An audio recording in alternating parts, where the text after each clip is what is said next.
international guests. By international guests, what I mean is we have a huge diaspora. So you have a lot of people coming who have connection with Kosovo, but they do bring their friends with Chicago.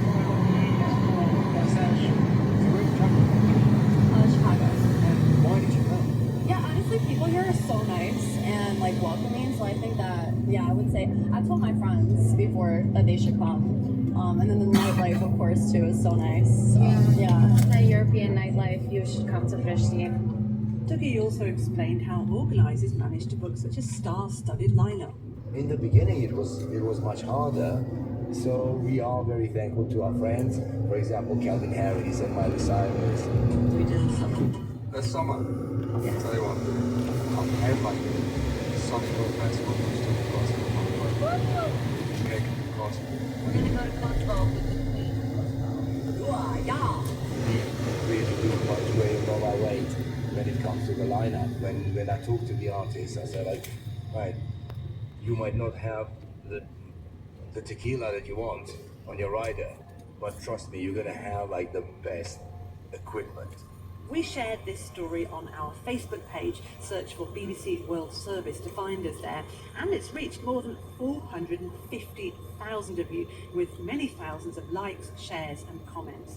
Dorina in Kosovo commented to say, "We are blessed to have artists like Dua Lipa." Lindy wrote, "Dua and Dougie have made very special things happen for Kosovo." And Torland says the festival just gets bigger and better every year. Melanie, who got tickets to the event, added, Sporting with Amada were amazing on Saturday night. "Now then, the internet, it's full of crazes and challenges and things you probably wouldn't want to do otherwise, such as chucking a bucket of icy water over your own head." So who remembers the Ice Bucket Challenge? Well, it's over 10 years since millions of people, including numerous quite big celebrities such as a young Taylor Swift and a not so young Steven Spielberg, took part. And I love that Witness History regards anything a decade ago or more as history, although it does make me feel a little bit old. Peter Freites started the challenge to raise awareness of ALS, otherwise known as motor neurone disease. Our Instagram video on this one has made a real splash with more than 30,000 likes and counting. Here's Witness History's Jill Kersley. Pete Freites was a popular baseball player with ALS, also known as motor neurone disease, a condition affecting the brain and nerves. He told us in 2012 that we were going to document his journey online. Thank you to everyone who continues to support us. In July 2014, Pat Quinn, an ALS patient and a friend of Pete's, spotted the Ice Bucket Challenge on social media as a good fundraising opportunity. And he said, "I've got to get it to Pete." He knew the power of Pete. The idea was simple. Pour a bucket of ice cold water over your head, nominate friends to do the same, and donate. And we just started pushing it out. We're really seeing what we need to do. People are talking about ALS. The things that hit us the most, we would go to the beach and there would be children trying to gather money because they were going to do the Ice Bucket Challenge. It's been estimated by the ALS Association that over $200 million US were raised by the challenge worldwide. Pete died in 2019 at the age of 54. As I watched my son being taken away from me, I heard and saw him take this diagnosis and turn it into something about others. Right to Paris, and what an incredible Olympics it's been in the French capital. Nations like St. Lucia winning their first ever medals at the Games. A gold in the women's 100 metres with Julienne Alfred, and then she followed it up with 200 metres silver. The scenes of jubilation in St. Lucia were quite something. The warm-up track, our athletics podcast, sat down with Julienne before her big wins, and she led us into her headphones. Find out what she listens to before it's race time. She chats to Ed Harry. What do you listen to when you're warming up? What gets you in the mood to compete? It really depends on how I'm feeling. Like if I feel a little doubtful, sometimes I listen to my gospel. Or if I need to like just wake up, I listen to soca music. And sometimes I listen to like some dancehall. So it really depends on like how I'm feeling like at the time. But lately it has been a lot of soca music just to like have fun in my warm up and just get my mind off of things.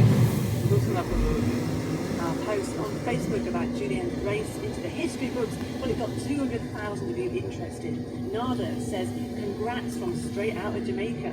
Phil put, Jamaica stands with you. Extremely proud you kept the medal in the Caribbean. Well done. Chris in Barbados puts, very proud of your hard work. Gold medal win, you all. And here's what Christopher in St. Lucia also had to say. Made us all proud. Our beloved tiny St. Lucia called many times today. Our sports team also caught up with 400 metres hurdler Kyron McMaster of the British Virgin Islands, who chatted about how he prepares for big pressure days. 50,000 of you on Facebook had a look at the post with Kyron.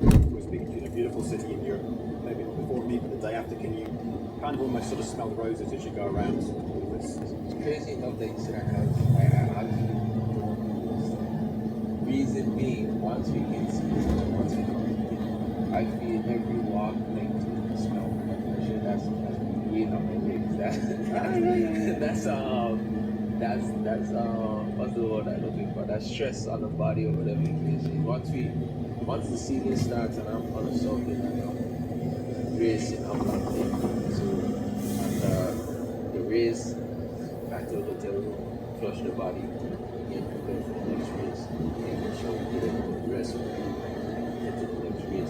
And when off season comes, I have all the things to explore that I need to explore. But the way I found how to cope with unwinding and stuff like that you just said, because I was in Italy last week, was training when I came home. I came home 30 minutes and was like, why would you do that? I said, because you went right to the track and I would see the scenery in that little 30-minute drive to the track, and that's me exploring. I will take just every day to the track. That's how I explore. And that's kind of relaxing. When you're getting ready to podcast on walk on track, what do you listen to anything? Yeah. Actually, right now I'm in a phase where I am dabbling into a lot of crazy. So I listen to rap to get hype and I'm warming up. Or it depends on what I feel like that. I listen to something on Facebook, but I realize there's a voice in my head. I've been listening to Beethoven in the night, and that calms me more than anything these days. Beethoven. And I've never listened to it, but a voice is like, yo, you need something to unwind, because I'm on 110% listening to rap music or whatever the case is. Something to you need to find a balance. You can't be hype all the time. If you hype all the time, you're going to crash yourself on caffeine. The Olympic surfing competition took place more than 10,000 miles from Paris in Tahiti. You've probably seen that stunning photo of Gabriel Medina seemingly suspended in the air above the waves. It was snapped by French photographer Jerome Brouillet. Well, 200,000 of you had a look on our Facebook page at the image, and Nancy in the US said, that guy is amazing. Best photo ever, when we shared it alongside the interview with International Surfing Association President Fernando Aguirre on our Sports Talk show. I think the Olympic spirit is alive. Surfing version of the Olympic spirit. And I'm glad that we're here. Of course, we'll be touching this way would have been continental Europe and France.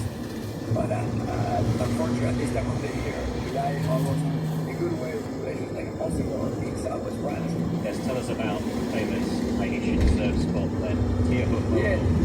First of all, get my pronunciation correct for me. You got your pronunciation right, yes. It's funny because the Polynesian language, the vowels are exactly in Spanish. And I was born in Argentina, so it's Tehupo. So it's very easy, but Tehupo is close to Antarctica, but not that close, so it's warm, it's nice. But it's very close to where the big waves of the southern winter are produced, which is the strong winds over Antarctica, and that produce these amazing waves. Not too big, but perfect conditions, super nice. The right angle of the wave to produce the perfect, like we say, chew. I found out that the name literally translates as Wall of Skulls. It's known, isn't it, as some of the scariest waves around the world. What makes it so special, though, for surfers? Well, the name goes back to the Polynesian god, that it was said to be scary. But of course, imagine if you come on a vessel and you get hit, 500 meters ago by that wave. It's a special wave that comes in the deep ocean and suddenly it hits a coral reef. But there are coral reefs all over the place in South Pacific. This particular one has an incredible angle, super deep, and the reef is open. So the wave comes on the side, and that pass, which is where the ships go back and forth, is where the wave wraps around. So it's like a perfect wave that continues to wrap around the underwater reef, and that's what makes this incredible wave. Well, is it fair to say then, these modern Summer Olympic Games have been going some 128 years. We've not seen sport quite as wild as this then, Fernando? Yeah, I think that, you see in the winter sport, there is a lot of, downhilling, GS, all those things, freestyle. I think in the Summer Games, we're going to go down as probably a wildest sport, and certainly a sport in which the forces of nature, are really the challenge. Imagine playing football, right, or tennis, and the cork moves, the field moves, and you try to play, and now it's not. And you look at the goal, and the goal just moved. So this is the way surfing is. You never surf the same wave, even on the same day, on the same heat. Isaac Fannin is our BBC World Service reporter in Paris, and he's been doing daily updates for our Newsday programme. He's been following all the big stories on the track, in the pool, in the velodrome, and on social media for us, so I've been talking to him. Tell us where you've been and some of the highlights for you in covering the Games. It's been amazing, the Games. I kind of came into Paris not really expecting much, because I've spoken to so many Parisians in London and read so many stories about how so many Parisians would be leaving the city just because they didn't want to get involved in the Olympic experience. But since I've got here, the vibe has been amazing. Everyone's really happy. It's really made for an amazing Games. I said this before the Olympics actually started. I think this may be the most visually appealing Olympics of all time. And what I mean by that is every venue is beautiful. We're talking about the Champ de Mars, which has the beach volleyball, where there's this iconic venue of beach volleyball in front of the Eiffel Tower. It's just an absolutely visually appealing Olympic Games, and everyone I've spoken to here has been really, really excited and having a great time. It sounds it, and on the radio you've really captured that as well, in terms of us hearing sort of the feeling of excitement. So there's been some kind of dramas, been some funny moments. For me, one of the things I've been thinking about this generation of athletes, so we're talking about Gen Z athletes, aren't we, that they're outspoken, that they say what they really feel, like they're patriotic, competing for their nations. But like we had the 100 metres winner, Noah Lyles, being quite funny, wasn't he, about the fact that that it was a global event he was competing in, unlike, some American sports which called themselves the World Series. I mean, do you think they're outspoken more than in the past? Yeah, I think Noah Lyles, some would say that American sports sometimes has an insular idea. They have the best athletes in the world. Because of that, they think that it is a world championships. And I think some Americans might have been hoping Noah Lyles lost because of those comments he made about, the winner of the American Football Super Bowl not being a world champion, but being a champion of America. But he won, and he was very, very confident in that. And I think it adds to his appeal. I think he spoke about wanting a shoe deal. That is the type of thing, that he's trying to burst onto the same level as these American sports stars, the basketball stars, the American football stars. So they are very outspoken. We all know the story of Simone Biles as well. She had a really, really difficult Tokyo Olympic Games, and she really has come back and bounced back here at the Olympic Games. I think winning 3 gold medals and a silver medal. She's been incredibly outspoken about her struggles and her mental issues from last time around. So I think you're right that athletes are a lot more comfortable, a lot more confident in saying what they think, and I think it's made for a much, much better Olympic experience. Don't forget you can go to our website at bbcworldservice.com to listen to all our programmes and podcasts, and you can leave your comments at the BBC World Service Facebook page. To follow us on Instagram and on X, you can search us there at BBC World Service, and do look out for videos and video podcasts on our YouTube channel. If you'd like to stay up to date via our weekly newsletter, you can subscribe again via the website. Just go there for all the details, and it's free. Thank thank you very much for listening. The presenter was me, Anna Doble, and the producer was Darcy Tapley. It's time to hear what you think of the New World Service in Over to You. This week, how do you approach an interview with a mass murderer? We hear listeners' thoughts on the often disturbing documentary series The Apartheid Killer from the World of Secrets documentary strand, and ask one of its presenters about the challenges faced in putting together the investigation. Plus, our science programmes being dumbed down with too much humour. I'm Rajan Datta, and this is Over to You. And just before we start, I should say that some listeners might find some aspects of the subject matter upsetting. So to start, and Series 3 of World of Secrets asks, who was Edward Sunnis and how did he die? His body is exhumed in East London in South Africa. His heartbroken family has waited decades to find out what happened to him. Hosts Ayanda Charlie and Charlie Northcott have been unravelling the tragic story. In the 1980s, on the streets of a South African coastal town called East London, people began disappearing after dark. Families have spent years, more than that, decades, trying to find their loved ones, the missing. I used to wait for you outside, sometimes. This is Arn Moore. I'm calling from Malaysia. I've only listened to one episode, but I guess I'm already hooked. A story of pain, but also one of patience and persistence. The image of the 6-year-old waiting each day, and then again as a grown man remembering and reliving the heartbreak, was very moving.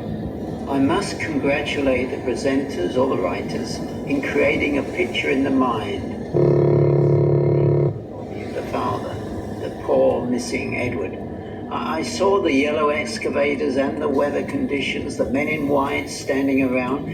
I easily imagined the sound of the wind and the machines as they dug through the ground, through these descriptions. It was an excellent production and a gripping story. This is Beatrice. Having been warned of some distressing content, my heart was heavy as I stepped out of my comfort zone to listen. The way he died like he was a criminal. It's very sad. It will always be there.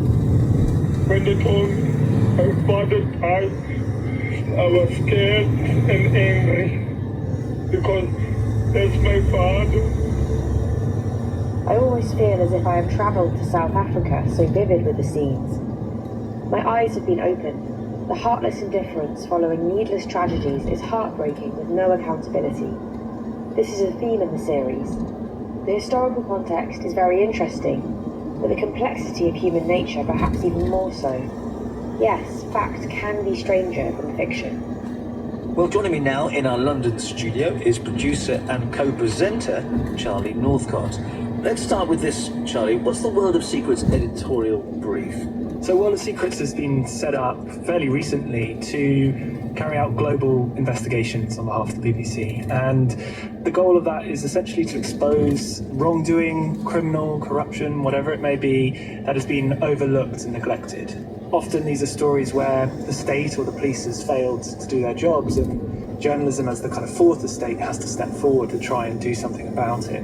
World of Secrets is very lucky in that it gets to pool resources from across the entire BBC World Service, and that makes it quite a formidable kind of new force in terms of investigating stories globally.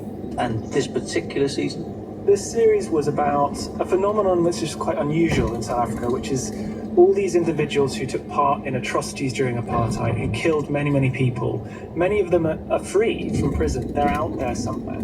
And many of these cases have never been kind of fully scrutinised. So we picked one of the most controversial of these cases, the case of a man called Louis Van Squore, who shot dead 39 people in the 1980s. And we began to basically investigate these cold cases, his cold case, to find out whether it was the right thing that he was free from prison, and perhaps whether the police should look at his case again. Tell me about the BBC's editorial policy on this. What can you and can't you include?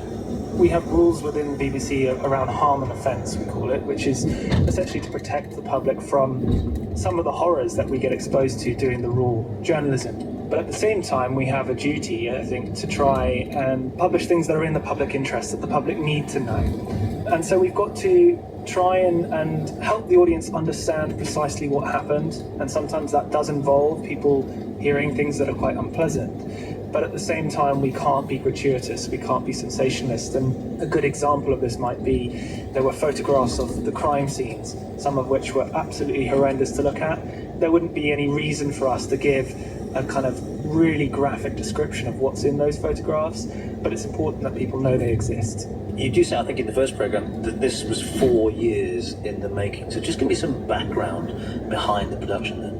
It's been a long journey. I mean, it started off with trying to help this family find out what had happened to their father, to a man called Edward Sunnis, who disappeared in the 1980s.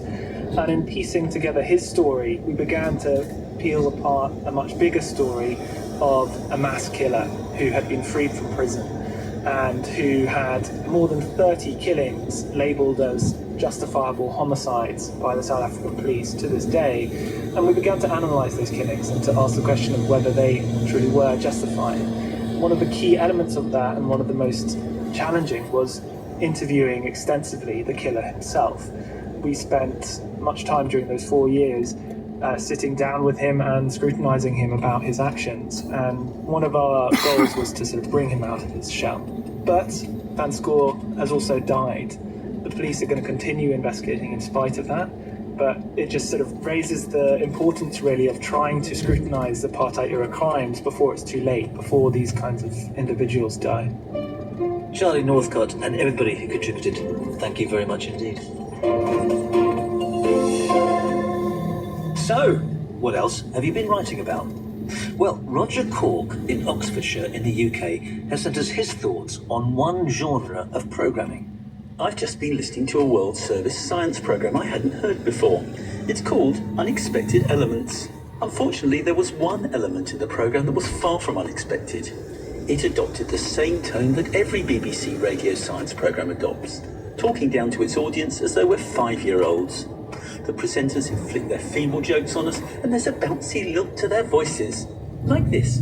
You know what, Alice? All this stuff about ancient ships and preserved food and other old things got me thinking about radiocarbon dating. Oh, so what's that, Emily? Is that like a sciencey version of Tinder? Not quite.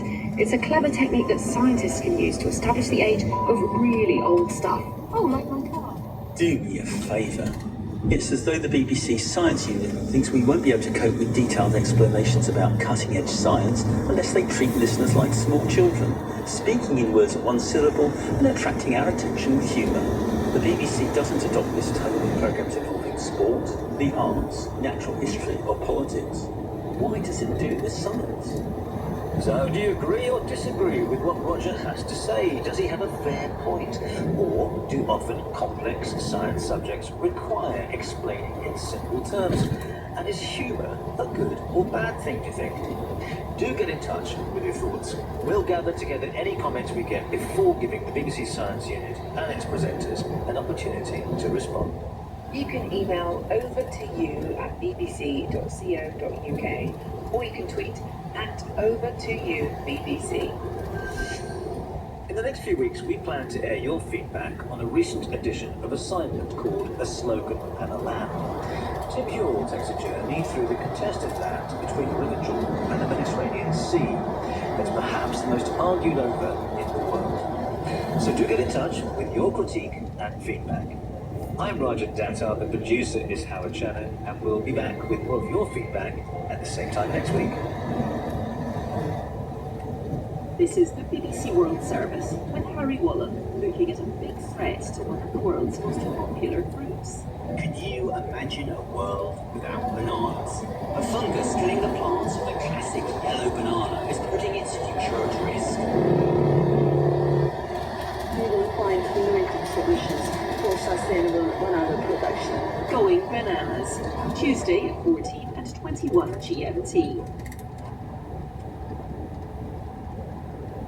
In 30 minutes, The Conversation. A Chinese musician and composer and a Syrian classical musician on their love of the two ancient instruments they play, the pipa and the qanun, how their love for their country's traditional music has influenced their careers, and how to succeed in a rarefied world traditionally dominated by men. This is the BBC World Service, the world's radio station.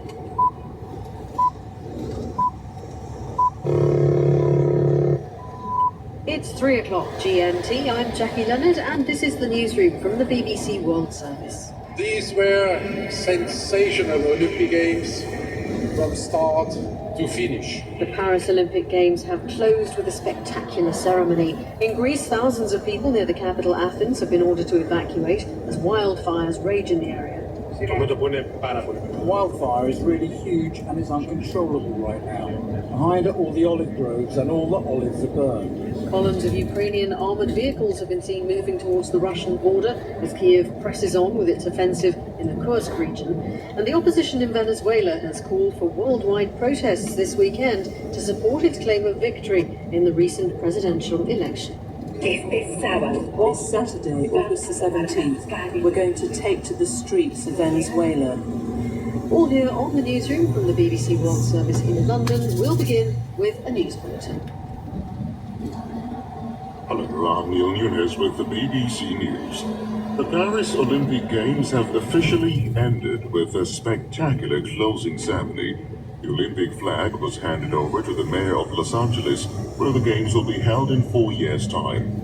In his closing speech, the president of the International Olympic Committee, Thomas Bach, stressed that in a divided world, the Olympics had inspired a culture of peace. The spectators echoed Mr. Bach's sentiments. The ceremony was absolutely amazing, and I was getting choked up inside to see all the countries of the world come together. And with all that's going on in the world right now, for me, I felt that energy of the world coming together. So for me, that was powerful. I think it recognised peace amongst the world, how everyone had come together in the spirit of peace. Just a shame it won't continue, but it was fantastic. The Pentagon says the U.S. Defense Secretary Lloyd Austin has ordered a guided missile submarine to the Middle East and has told an aircraft carrier strike group to hasten to the area. Fears of a wider regional conflict have escalated following Israel's assassination of a senior commander of Hezbollah, Fuad Shukr, and the killing of the Hamas leader Ismail Haniyeh in Tehran, which Hamas has blamed on Israel. Thousands of people in towns and villages outside the Greek capital Athens have been ordered to move to safer grounds as wildfire. Dozens of fires have broken out on Saturday, fanned by gale force winds and hot weather. This man owns an olive. Το που είναι πάρα πολύ μεγάλο, δεν ελέγχεται. Από την πίσω μεριά ακριβώς είναι όλοι οι ελαιώνες. Wildfire is really huge and is uncontrollable right now. Behind it, all the olive groves and all the olives are burned. This year was a good year for oil. We don't know when or even if the fire will end. The opposition leader in Venezuela, Maria Corina Machado, has called for nationwide and worldwide protests on Saturday to support the opposition's claim of victory in the presidential elections 2 weeks ago. President Nicolás Maduro was declared the winner by the government-controlled Electoral Commission amid allegations of fraud. Our America's regional editor is Leonardo Rocha. It's crucial for the Venezuelan opposition to keep the fight for the annulment of the electoral results in the public eye. The Biden administration is trying to find a diplomatic solution to the dispute, which has already led to a number of deaths and the arrest of more than 1,000 opposition activists. The Wall Street Journal says the US has offered to lift drug trafficking charges against Mr. Maduro and senior figures in his government in exchange for a peaceful transition before the end of his current term in January.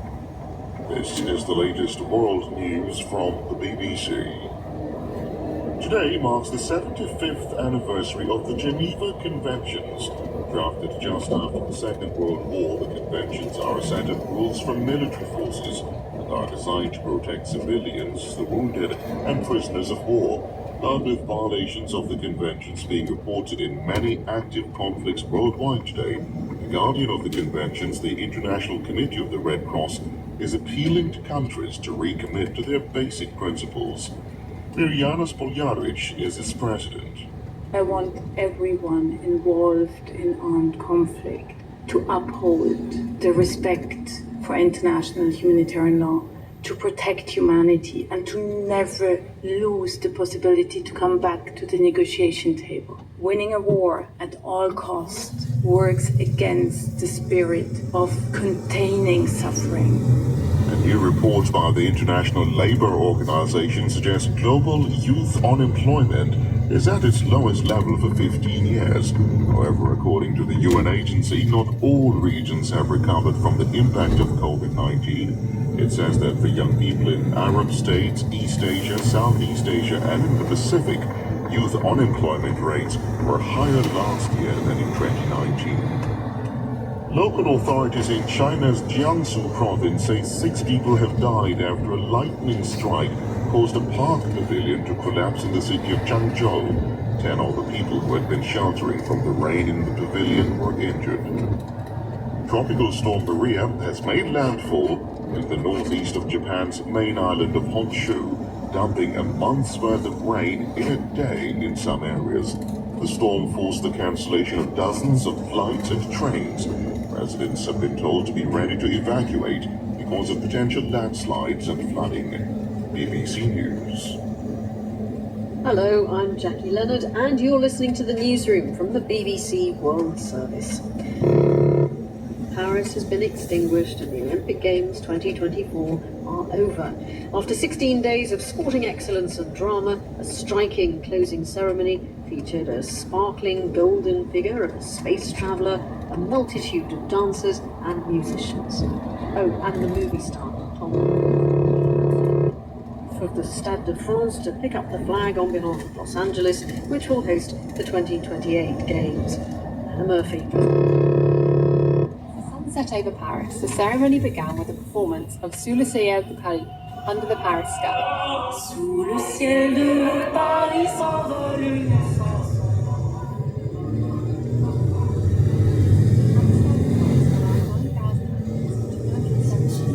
ready to celebrate. The French flag was carried into the stadium to La Marseillaise, followed by the rest of the flag bearers. The crowd roared, shaking the stadium as the athletes paraded in. With their feet firmly on dry land this time, we could clearly see the joy, excitement and pride on their faces. And the best way to celebrate their achievements? A karaoke session. The entire stadium joined in, with the lyrics projected onto the big screen, in an extraordinary scene of singing, dancing, and some impressive air guitar for the final song. Queens, We Are the Champions, of course.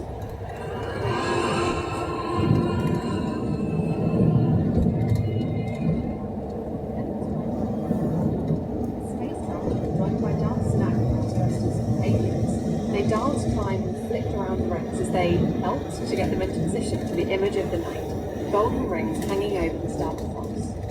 With the classical music, karaoke, sci-fi performance, and live band sets complete, it was time for the serious part. Among the dignitaries was the outgoing president of the International Olympic Committee, Thomas Bach. You showed us what greatness big movements are capable of. You embraced each other. You respected each other, even if your countries are divided by war and conflict. Then the handover to the next city, Los Angeles, and the artist called Her sang the Star-Spangled Banner.